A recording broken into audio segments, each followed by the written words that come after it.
Simple interest অর্থাৎ সরল সুদে অঙ্ক করছো, সেই সিম্পল ইন্টারেস্ট অর্থাৎ সরল সুদে বের করতে কি সমস্যা হচ্ছে, নাকি তোমাদের রেট অর্থাৎ বার্ষিক সরল সুদের হার বের করতে সমস্যা হচ্ছে, না তোমাদের টাইম অর্থাৎ সময় যেটা বছরে বেড়ে সেটা বের করতে অসুবিধা হচ্ছে, না তোমাদের প্রিন্সিপাল অর্থাৎ মূলধন বের করতে অসুবিধা হচ্ছে।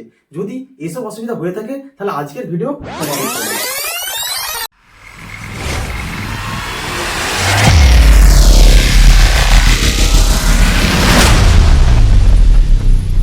ইন্টারেস্ট অর্থাৎ সরল সুদের কিছু কোশ্চেন প্যাটার্ন আছে যেগুলো তোমাদের এক্সামে আসে। যেমন তোমাদেরকে বললো যে এসআই ফাইন করতে, মানে কি সরল সুদের হার, সরল সুদ ফাইন করতে বললো। তাহলে তোমাদেরকে বললো রেট ফাইন অর্থাৎ কি সরল সুদের হার যেটা সেটা ফাইন করতে বললো। বা তোমাদেরকে বললো টাইম ফাইন, মানে কি সরল সুদের যে সময়টা যেটা বছরে যেটা বেড়ায় সেটা ফাইন করতে বললো। বা তোমাদের বললো প্রিন্সিপাল ফাইন মানে মূলধন ফাইন করতে বললো। প্রথমে আসি সিম্পল ইন্টারেস্ট অর্থাৎ সরল সুদ। তার সরল সুদ কিভাবে বের করবো? একটাই সূত্র আছে। কি সূত্র? আই সমান পি আর টি বাই 100। তাহলে আই কি? আই হচ্ছে সরল সুদ।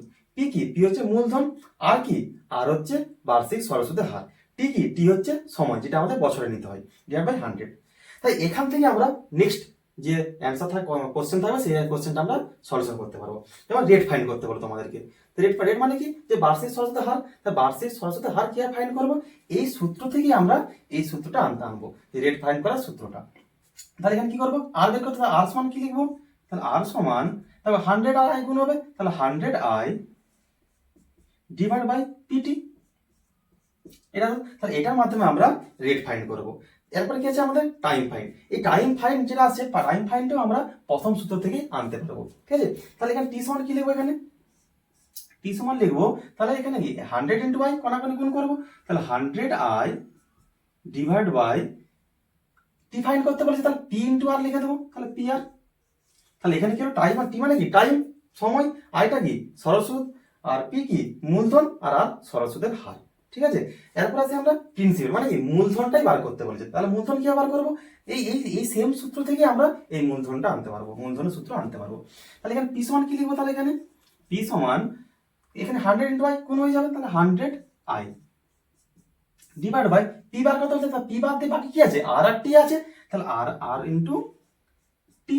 তাহলে এখানে প্রিন্সিপাল কি সূত্র হলো, মানে মূলধনের কি সূত্র হলো? পি সমান 100 আই ডিভাইড বাই আর টি। তোমরা এখানেও মান বসিয়ে বিভিন্ন অঙ্ক করতে পারবে। মেনলি এই চারটা প্রসেসে অঙ্কগুলো হয়। তাহলে এই চারটা প্যাটার্ন জানলাম, এই চারটা প্যাটার্ন চারটা সূত্র আছে, এই সূত্রগুলো দিয়ে ম্যাক্সিমাম অঙ্ক আমাদের হয়ে যাবে। তাহলে একটা অঙ্ক করা যাক এই সূত্রগুলো দিয়ে। ঠিক আছে?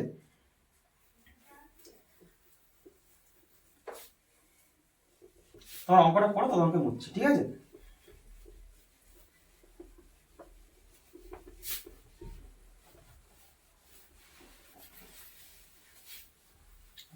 দেখো অঙ্ক কি বলেছে, যে 5% সরল সুদ হারে 2000 টাকা 3 বছরের সুদ কত হবে।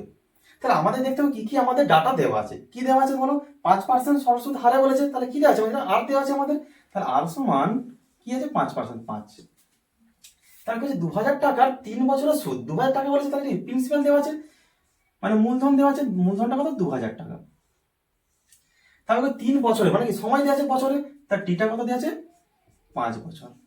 তাহলে এখানে কি দেওয়া নেই? আইটা দেওয়া নেই। তাহলে আমাদের কি বলেছে? সরল সুদ, মানে সুদ কত হবে। ঠিক আছে? বা সরল সুদ কত হবে, মানে আইটা আমাদের এখানে বার করতে হবে। তাহলে এই আর পি টি আই এদের রিলেশন কি আছে? আই সমান পি আর টি বাই 100, এই সূত্রটা আছে। তাহলে কি বলবো? আই সমান পি আর টি বাই 100। তাহলে প্রত্যেকটা মান বসে দিই। পি কত দিয়েছে? 2000 দিয়ে আছে। তাহলে 2000 ইন্টু আর কত? 5, 5 ইন্টু কত আছে? টি কত আছে? 5, তাহলে 5। তাহলে পি আর টি ডিভাইড কত? 100, তাহলে 100। তাহলে শূন্য শূন্য কেটে দিই এখানে। তাহলে গুণ করলে কত আসছে? 5 5 25, 25 মানে 50, আর শূন্য আছে একটা, তাহলে শূন্য। তাহলে কি আসলো? এটা আমাদের অ্যান্সার। আচ্ছা, তাহলে 5% সরল সুদ হারে 2000 টাকা 3 বছরের সুদ কত হবে? এই 500 টাকা হবে। ঠিক আছে? আচ্ছা, তোমাদের একটা অঙ্ক আছে, তোমরা এই অঙ্কটা করে কমেন্টে বলো কি আসবে। দেখো ধরো এখানে বলেছে 5% সরল সুদ হারে 2000 টাকার 3 বছর সুদ কত হবে। আচ্ছা, এটা 6% ধরে নিই। আচ্ছা, তাহলে 6% সরল সুদ হারে,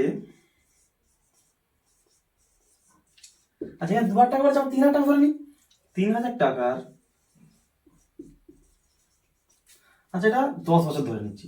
10 বছরে সুদ কত হবে।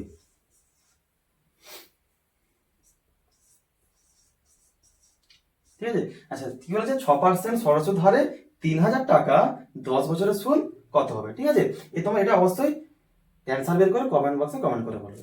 নেক্সট আমার কি বলেছে যে একটি টাকার সরল সুদ 600 টাকা, মূলধন 3000 টাকা, সময় 4 বছর, সুদের হার কত? মানে এখানে কি আমাদের সুদের হারটা বার করতে বলেছে। প্রথমে আমাদের কাজ কি, আমাদের ডাটাগুলোকে অ্যানালাইসিস করা, মানে ডাটাগুলো কি আছে আমাদেরকে বের করতে হবে।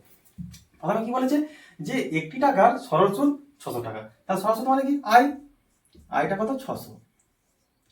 তারপর কি বলেছে স্টেপে স্টেপে অঙ্ক করবো। ঠিক আছে, মূলধন 3000 টাকা, তার মূলধন মানে পি কত 3000। তারপর সময় 4 বছর, মানে টিটা 4 বছর 4। আর আমাদের সুদের হার কত, মানে সুদের হারটা আমাদের বের করতে মানে আর আমাদের বের করতে বলেছে। তাহলে আরটা কত হবে? এদের মধ্যে রিলেশন কি আছে? আই সমান একটাই সূত্র পি আর টি বাই 100।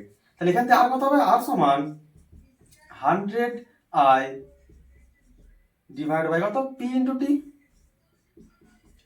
তাহলে মানটা বসে দিলে আনসার বেরিয়ে যাবে, মান তার বসিয়ে দিই। তাহলে 100 ইন্টু টি কত 600